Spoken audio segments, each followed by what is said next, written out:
Hola amigos y amigas, you are now with Jocelyn y como siempre, I'm so grateful you are here.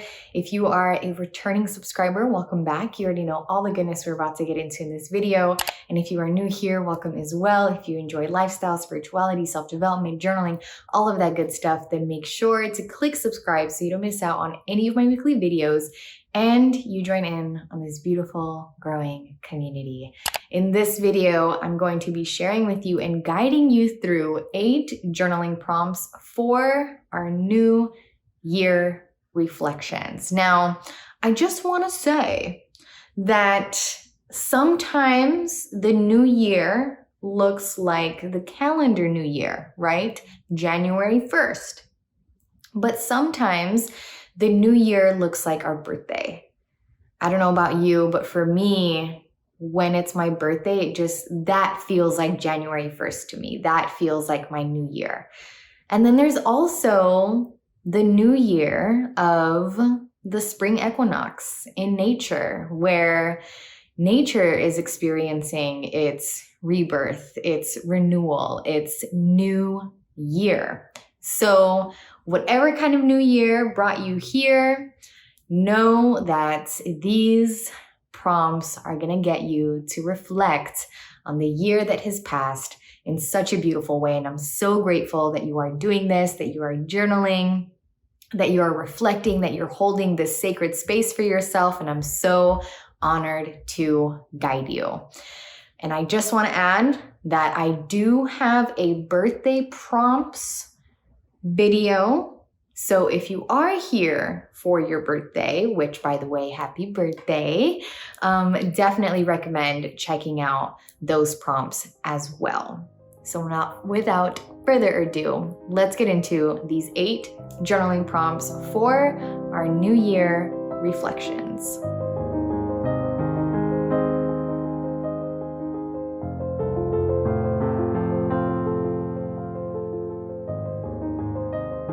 If I had to describe this past year in one word, what word would it be and why?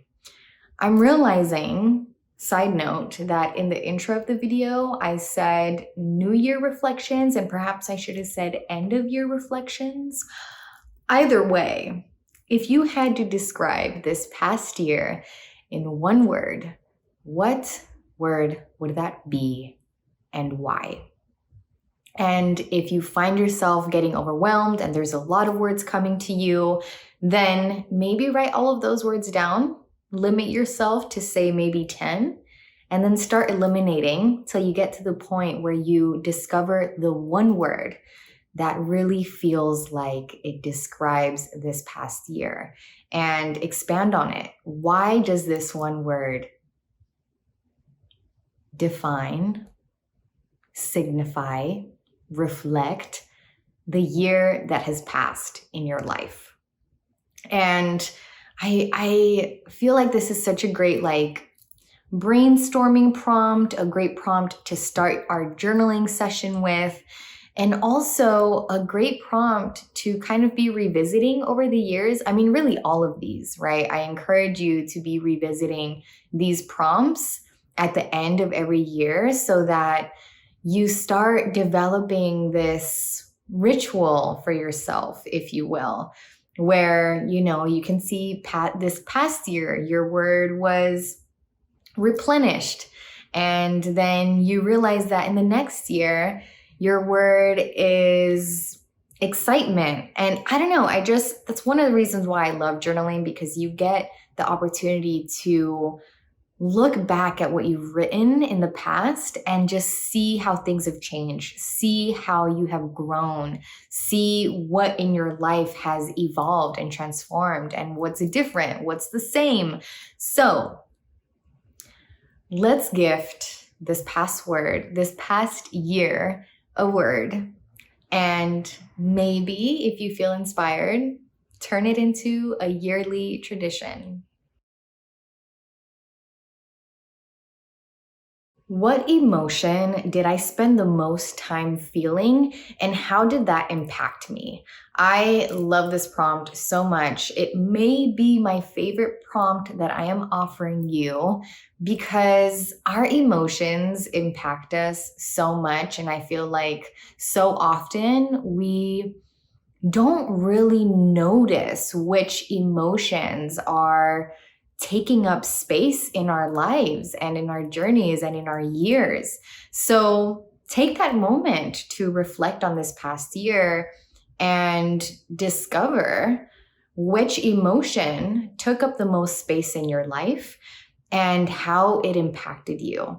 And I think it's so important for us to expand on that reflection by thinking about, okay, this is the emotion that I felt the most, that I spent the most time feeling. And this is how it impacted me, because from there we can see, okay, is this an emotion that I want to continue to allow to take up a lot of space? Is this an emotion that I need to do some healing work with because it's impacting me in a way that's kind of detrimenting my life? So I love this prompt, and I feel like there's a lot of discovery to be made here. A lot of perhaps some realizations may come up for you. How would I describe the ways I did and did not show up for myself? Let's keep it real with ourselves. Okay, let's keep it real with ourselves so that we can genuinely grow, right? It is only when we allow ourselves to express our whole truth and nothing but the truth where we actually see true growth and true transformation. And I feel like this prompt is a prompt that may be a little tender, maybe a little triggering, because it gets us to realize, man, these are the ways I didn't show up for myself, right? But on a lighter note, it also gets us to realize, wow, these are the ways that I showed up for myself. I'm so grateful for myself for showing up for myself in these ways. And I love myself for that. And it also, I feel like, will contribute clarity to your intentions moving forward. You know, I feel like once we really take note of the ways in which we didn't show up for ourselves, it'll allow us to really set those intentions of, okay, this is how I didn't show up for myself, and I'd like to change that. So I'm going to set the intentions to, show up for myself in this way. So this is a really beautiful prompt of both light and shadow work. And like I said, allow yourself to keep it real with yourself, and please practice self-compassion. Who played a significant role in my life this past year, and why?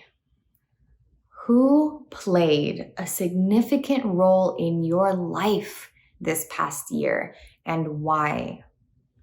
Why does this person that's coming to mind feel like they played a significant role? What happened that made this person of significance to you and your life this past year?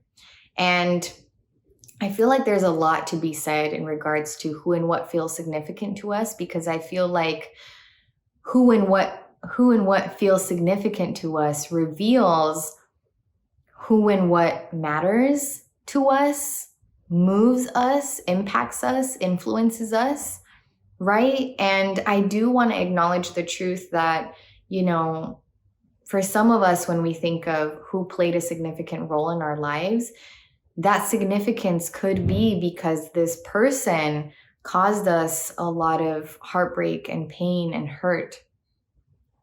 Or it could also be the significance of, wow, this person just completely opened my heart and uplifted me and made me feel just so confident and encouraged. Whatever the case may be, I just wanted to acknowledge that, sometimes significance looks this way and sometimes it looks that way.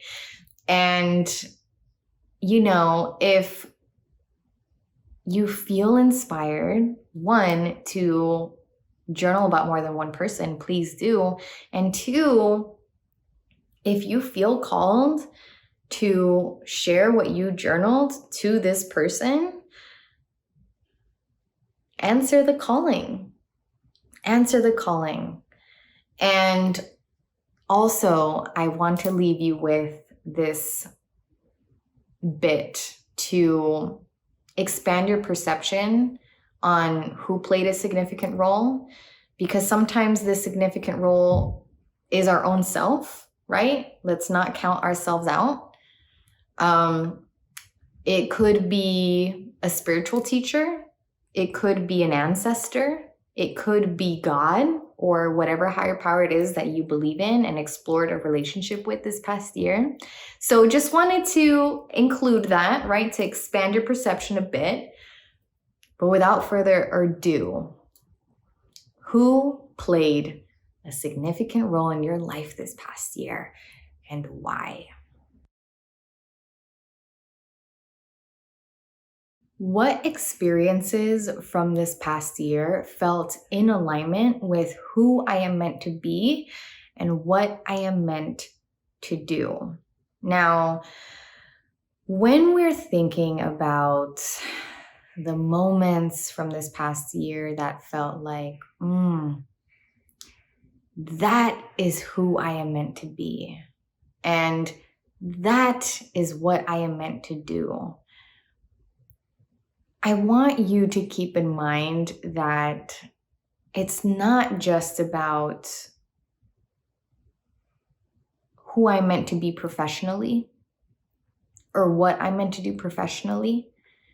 It's also who I am meant to be spiritually, who I am meant to be mentally, who I am meant to be socially, who I am meant to be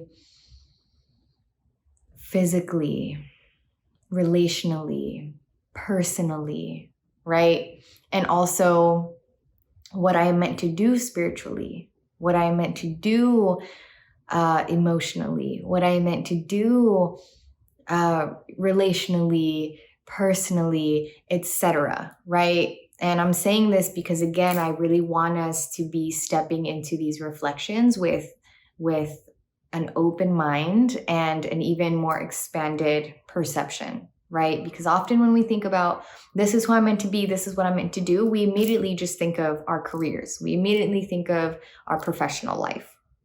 But there's so much more beyond that. And I do feel like that's something that we've all come to realize this past year and the past couple of years is like, there's more to life than this, right? So this is a really important reflection, I feel like, and a prompt that would be really interesting to revisit over the years. Again, if this is a prompt or if all of these are prompts that you do at the end of every year, just kind of looking back and seeing how things have changed. Because maybe if you were to journal this at the end of this next year, then what you feel, what moments you experience in the upcoming year that feel like this is who I'm meant to be, this is what I'm meant to do, may be completely different or completely still in alignment with what you're journaling now about this year that has passed. So all that to say, when you reflect on the experiences that you had this past year, what experiences felt in alignment with who you're meant to be and what you're meant to do? If this past year was a class, what would the name of the class be? What lessons would be taught? And what would be my favorite lecture? I love this prompt so much. I was trying to think of like a fun way to get us to reflect on the lessons we've learned. And this prompt is what came up for me. Just imagining this past year as a class. Okay, let's start with what's the name of this class? Okay, what's the name of this class? And what's the lesson plan? What lessons are going to be taught in this class? In other words, what lessons were taught in the class that was this past year for you? You know, what are the lessons that you received? that you would be teaching in this so-called class of this past year? And what would be your favorite lecture, right? If you had a favorite lesson, if you had a favorite lecture that you received from this past year, what would it be? I really love prompts that are playful, but also just really insightful. And this is definitely one of them. So I hope that those of you who journal this one enjoy and also get to come to know the lessons you've learned in a fun way. Why do I deserve to be proud of myself? Why do I deserve to be proud of myself? And I just want to say that you deserve to be proud of yourself. For those of you who are listening to this prompt and thinking and feeling, I am not proud of myself at all. Like, how this whole year unfolded, how I showed up this year, I just feel like there's absolutely nothing to be proud of myself for.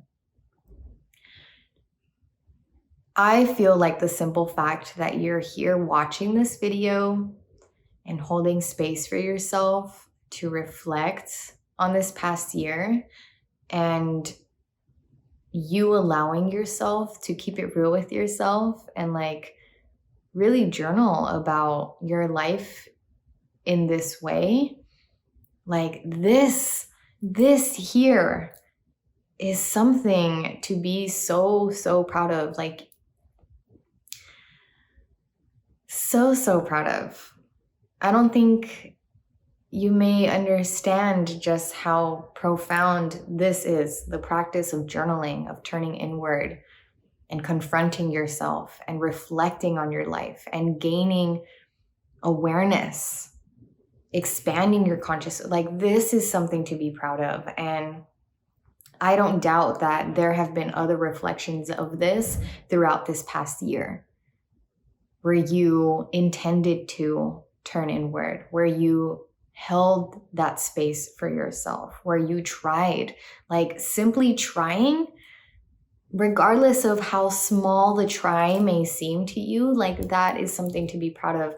I'm someone who is such an advocate for celebrating yourself and celebrating like every step forward, even if it's one small step, because life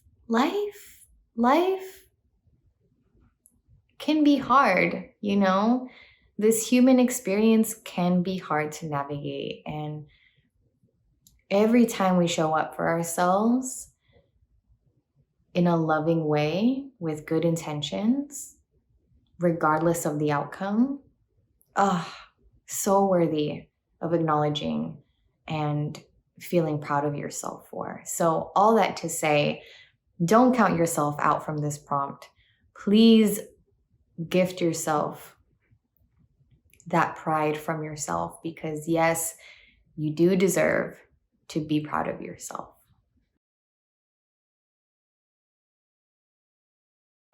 Write a gratitude letter to this past year.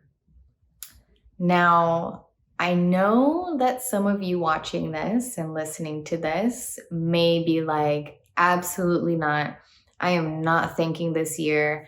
F this year. This year sucked. This is the worst year of my life. Like, I'm so over this year. I'm ready to move on. Like, I am not thanking this year. But I truly believe that regardless of what kind of year we've had, it is worthy of receiving a gratitude letter, because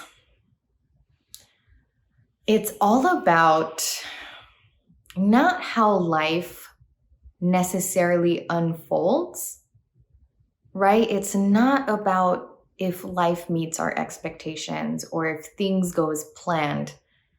It's more about who we become through this life and how it is that we receive this life, how it is that we respond to life, right?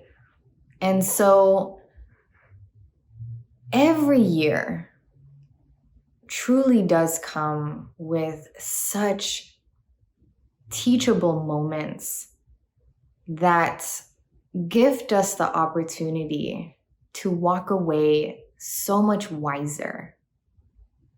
Every single life experience gives us that opportunity. And it's just about whether or not we're allowing ourselves to see that gift, to receive that gift, to open that gift, and to play with that gift, right? So all that to say, perhaps you may not feel ready in this moment, and perhaps you may have just listened to what I just said and absolutely disagree and feel like there are some years where it's like, nah, bro, like no gratitude letter for you. If you're still in that anger and frustration, feel it. Feel it, my friend. Don't attach yourself to it. Don't identify with it. Allow yourself to feel it. But I do pray that you get to the point where you look back at this year and are like, you know what? Yeah, this year was tough, but it's worthy of a gratitude letter because of the way that it contributed to who I am today. So all that to say, highly encourage each and every single one of us to write a gratitude letter to this past year and to keep it real with this past year. You know, we can let this past year know, like, dear 2022, which is the time that I'm filming this video. Girl, you were tough. You were tough. You were challenging in XYZ ways. But thank you for these challenges, because if it weren't for these challenges, I wouldn't have learned X, Y. You get it. So write a gratitude letter to this past year. And that, my friends, are our 8 journaling prompts for our end of year reflections. When I was brainstorming and reflecting on and contemplating and writing down these prompts, I'm telling you, it was hard not to overthink it because there were so many other prompts that I could have offered you, but these are the first 8 that came to mind. So I'm trusting that, I'm releasing that, and I pray that these 8 prompts really got you to reflect on this past year in a way that feels healing, that feels cathartic, that has you walking away feeling more confident and comfortable and clear-minded and hearted. So as always, thank you so much for gifting me the opportunity to guide you through your journaling, through your reflections. It truly is such an honor of mine. And if there was any particular prompt that really resonated with you, I'd love to know which one in the comment section below. And man, cheers to this past year. Cheers to the transition ahead. And cheers to the growth that we allow ourselves to receive. So much love and gratitude.